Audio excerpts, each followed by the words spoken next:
Nag-alay ng banal na misa ang Clergy for Good Governance sa Diocese of Cubao bilang pakikisa sa mga miyembro ng House Prosecution Panel at private lawyers. Yan ang umarangkadang balita ni Willie Delgado Jr. Hindi lamang usaping legal, kundi isang mahalagang sandali para harapin ng bansa ang katotohanan. Ito ang binigyan diin ni Monsignor Mel David ng Parañaque sa kanyang homily sa idinaos na misa ng Clergy for Good Governance sa Diocese of Cubao.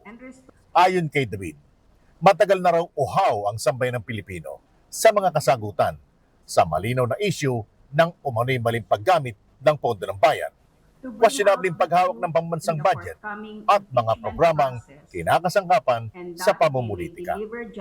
Hinikayat niya ang prosecution panel na iharap ang ebidensya ng may tapang, malinaw na layunin at katapatan sa katotohanan.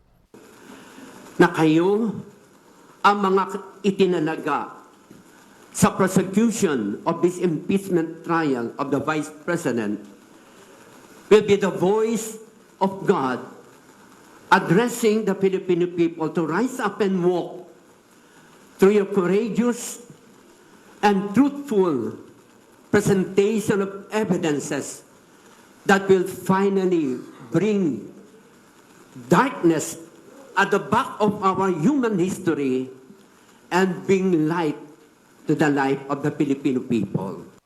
Tungkulin aniya ng mga taga-usig na salain ang maraming tubig upang luminaw at palitawin ang katotohanan sa mata ng sambayan ng Pilipino.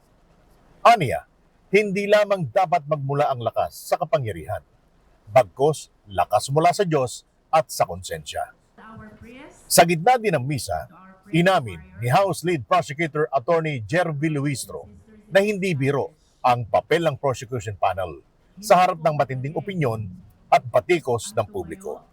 Gayunman, isaanyang dangal ang pangunahan ang mekanismo ng pananagutan na itinatadhana ng konstitusyon at ipagtanggol ang interes ng sambayan ng Pilipino.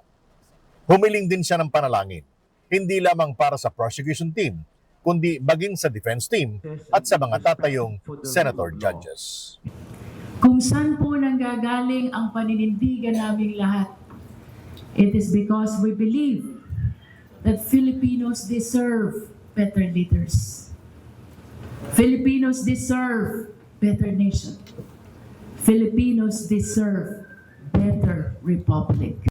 Mula sa panalangin hanggang sa paglilitis, umaasa ang mga nagsagawa ng misa na ang magiging batayan ng desisyon ng mga senator judges ay ebidensya at katotohanan. Dahil ilang araw na lamang ang natitira, sisimula na ang pinakamahalagang prosesong konstitusyonal sa bansa. Ako si Willie Delgado Jr. ng PRTV News, nagseserbisyo para sa Pilipino.